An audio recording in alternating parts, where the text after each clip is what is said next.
na Pukštašu. A Pukštas je imao 11-16 duela, 5 pretrpljenih prekršaja, 7 osvojenih posjeda i dribling. Prema tome, u tom kontekstu on nije dobio previše. On je dobio ovome u pripremi utakmice, ideji na koji način želi i može ugroziti protivnika, visoko pritiskao, igrao čovjeka i zapravo iskoristio sve darove kojih je ovih puta bilo i ranije nego što je i Sveti Nikolaj Božić. Dakle, to dugo nisam vidio na ovoj razini, dakle, tehničkih i taktičkih pogrešaka Hajdukove zadnje linije. I ovdje smo vidjeli zapravo kad Rijeka praktički nije ni izlazila u build-upu van. Jer Rijeka je prvo polovrijeme, kad je riješena utakmica, do 32. minute je bilo 3:0.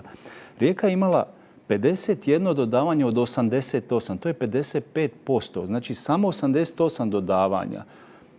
Od toga 26-74 posjed, a u posljednjoj trećini imala 40 od 88. Dakle, oni su sve praktički što su imali radili na protivničkoj trećini u trenutku kad Hajduk ima loptu. Imali su 25 dugih lopti. Prema tome, ovdje smo vidjeli zapravo kad protivnik ne izlazi kroz build-up, kad ne pritišću, jer nema potrebe kad stalno lopta ide tamo na Hajdukovu trećinu.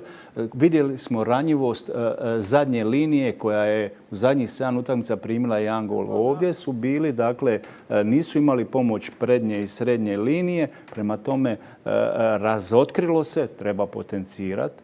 Dakle, te tehničke pogreške, ali isto tako majstorstvo Tonija Fruka. Jer malo je igrača, osim malog Jagušića, ja ih ne vidim koji bi mogli na takav način kažnjavati sve ovo što se darivalo.